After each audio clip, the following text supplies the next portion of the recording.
Հայաստանում բուհն ավարտելուց հետո շատ երիտասարդ նկարիչներ իրենց մասնագիտությամբ չեն կարողանում աշխատել, կայանալ և ինչու ոչ նաև ճանաչվել։ Երիտասարդ նկարչուհի Մարիամ Մուղդուսյանը նշում է, որ սկսնակ նկարչի համար կայանալը շատ դժվար է, նրա խոսքով դաշտը սահմանափակ հնարավորություններ է տալիս։ Շատ քիչ ցուցասրահներ կան, որ թույլ են տալիս առանց վճարելու անհատական ցուցադրություն ունենալ։ Երիտասարդ տարիներում ինչ-որ բան ասելու համար պետք է ներդրում անող լինի։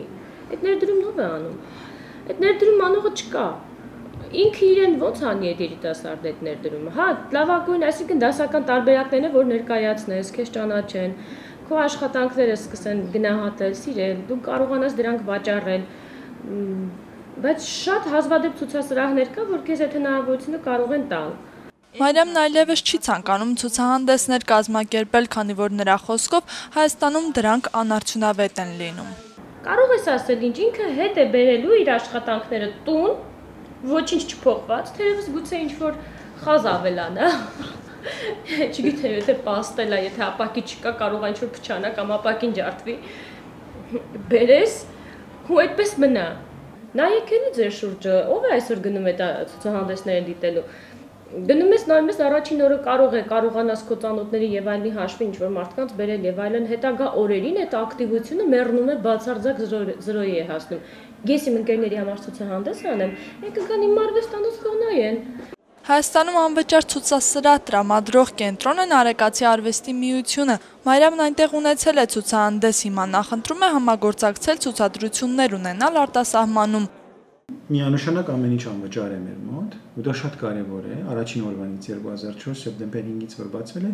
այդ սկզբունքներով ենք մենք բացել Արեկացի դռները, ու արվեստագետը, աշակերտը, երեխան բոլորը գիտեն, որ այս դռներից ներս որ մտնում է, արդեն ինքը նյութականը թողնում է դուրսի աշխարհում, այսինքն ինքը մնում է ուրիշ աշխարհ, որտեղ ամեն ինչ արվում է իսեր մշակույթի, իսեր արվեստի, իսեր արժեքների։ Սանկտ Պետերբուրգում բնակվող երիտասարդ կինոնկարիչ Սիրանուշ Խաչիկյանը նշում է, որ իրենք այնտեղ անվճար ցուցադրվելու ոչ մի հնարավորություն չունեն։ Իմ կարծիքով նույն խնդիրները, ինչ որ Հայաստանում են, նույնը Պետերբուրգում է, ուղղակի մի քիչ ավելի ընդլայնված երևի։ Օրինակ կայանալու հարցերը, ցուցահանդեսի հետ բավականին դժվար է։ Սիրանուշը նշում է, որ Պետերբուրգում նույնպես երիտասարդ արվեստագետներից քչերն են իրենց մասնագիտությամբ կարողանում աշխատել։ Մեծ մասը զբաղվում է պորտներով,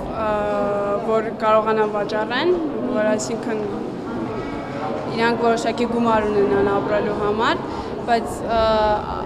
կոնկրետ իրանց արվեստով շատ քչերն են կարողանում զբաղվել։ Պետք է կարողանաս մի քանի գործ անել, կամ քո արվեստի մի մասով